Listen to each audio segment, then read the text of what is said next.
Hello students, masters academy के YouTube channel पे आपका स्वागत है। कल हम लोग एक टॉपिक देखे थे रेजोनेंस में। आज उससे आगे बढ़ते हुए एक छोटा सा टॉपिक और भी देखते हैं, स्टेबिलिटी ऑफ रेजोनेटिंग स्ट्रक्चर्स, जो कि क्लास 11th का है। मतलब अगर बहुत सारे आपके पास रेजोनेटिंग स्ट्रक्चर आ जाए तो उसके स्टेबिलिटी को कैसे हम लोग देखेंगे कि कौन ज़्यादा स्टेबल है।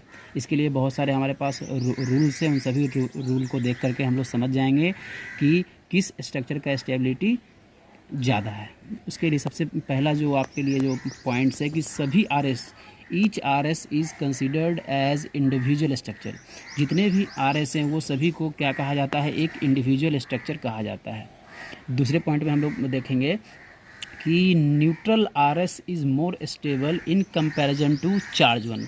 अब देखिए हमारे पास दो एग्जांपल्स हैं कि एक जो मेरा आर एस है रेजोनेटिंग स्ट्रक्चर, उस पर कोई चार्ज नहीं है, और एक जो मेरा आर एस है उस पर चार्जेस हैं। जैसे कि यहाँ पे देखिए पॉजिटिव चार्ज है, यहाँ पे नेगेटिव चार्ज है। तो कहा गया क्या है, रूल है कि जो न्यूट्रल आर एस होगा वो चार्ज आर एस से ज़्यादा स्टेबल होगा। इसीलिए हमारे पास दो स्ट्रक्चर 1 और स्ट्रक्चर 2, तो हमारे पास जो है स्ट्रक्चर 1 2 से ज़्यादा स्टेबल होगा।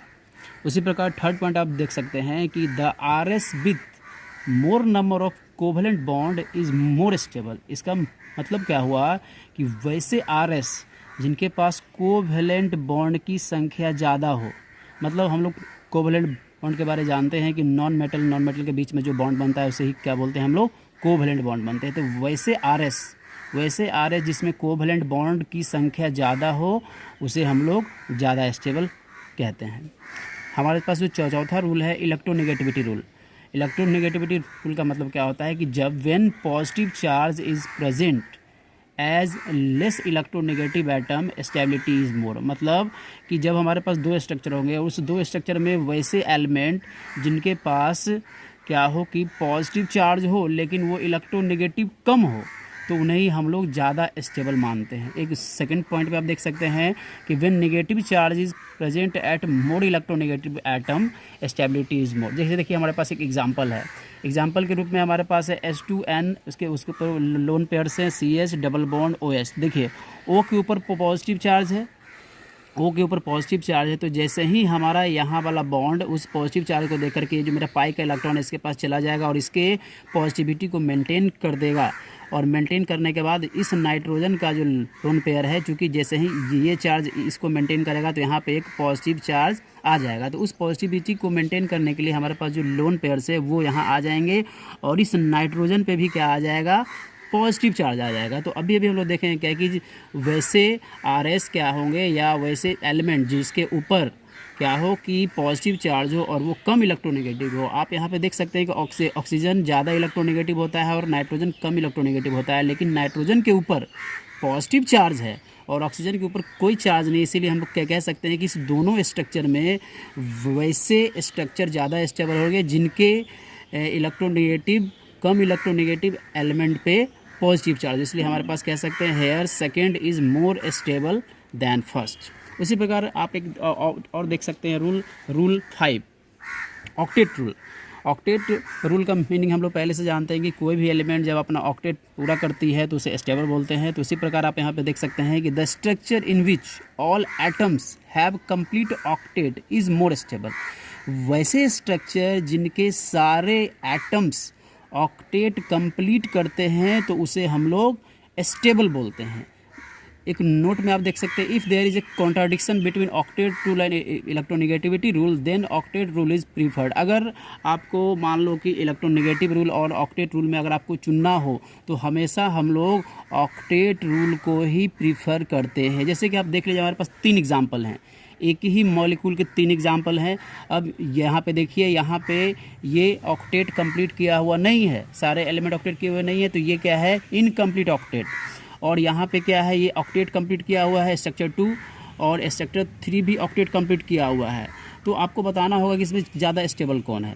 तो सबसे पहली बात कि जो इनकम्प्लीट ऑक्टेट होता है वो स्टेबिलिटी में कम होता है। अब आपके पास है 2 स्ट्रक्चर हैं कि जो दोनों के ऑक्टेट तो कंप्लीट हैं, लेकिन आपको बताना होगा कि कौन ज़्यादा इसमें स्टेबल होगा। अब देखिए आप यहाँ पे इस स्ट्रक्चर को देखिए, इस स्ट्रक्चर को आपको देखने में क्या लग रहा है कि इसमें अब कोई रिजोनेंस पॉसिबल नहीं है, लेकिन आप यहाँ देख सकते हैं कि यहाँ पे अगर पॉजिटिव चार्ज है तो ये अपना लोन पेयर यहाँ पे दे देगा और इसमें रिजोनेंस संभव है। तो वैसे मॉलिक्यूल जिसमें रिजोनेंस संभव है वो ज़्यादा स्टेबल कहलाते हैं। इसीलिए आप यहाँ देख सकते हैं जो हमारा स्टेबिलिटी ऑर्डर होगा वो थर्ड ज़्यादा होगा, सेकंड ज़्यादा होगा थर्ड से, थर्ड ज़्यादा होगा फर्स्ट से, क्योंकि जिसमें ज़्यादा रेजोनेंस होगा वो ज़्यादा स्टेबल कहलाएगा। एक और एग्जांपल देख सकते हैं हमारा रिंग वाला स्ट्रक्चर। जैसे कि देखिए इस कार्बन पे पॉजिटिव चार्ज है और इस कार्बन का ऑक्टेट कंप्लीट नहीं है।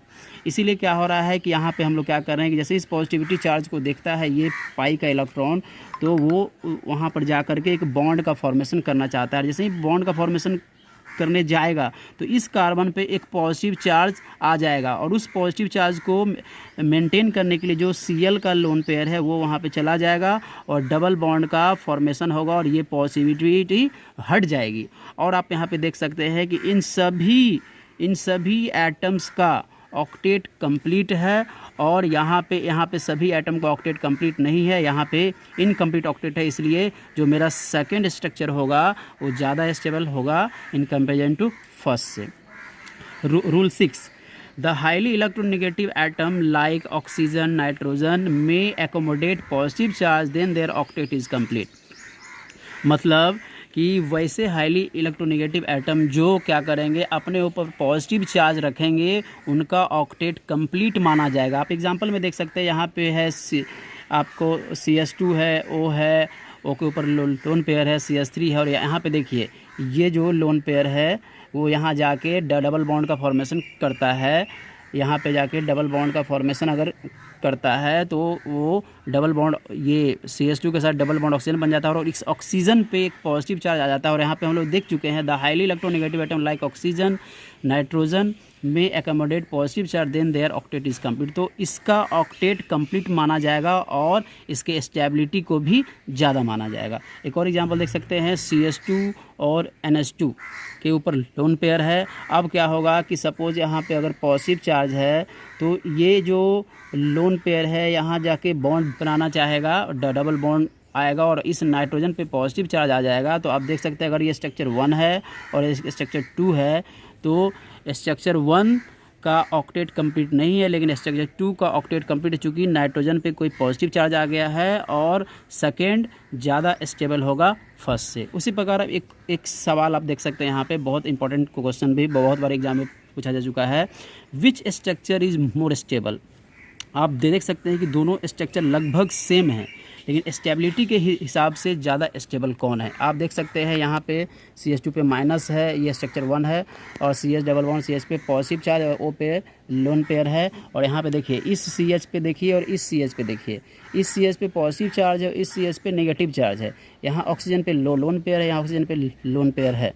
लेकिन दोनों में जो कंपैरिजन करने लायक बात है कि यहाँ पर क्या होगा कि ये लोन पेयर अगर यहाँ जाना चाहेगा तो ये जो माइनस चार्ज है इसको रिपेल करेगा और जो कि कहलाएगा लोन पेयर रिपल्सन।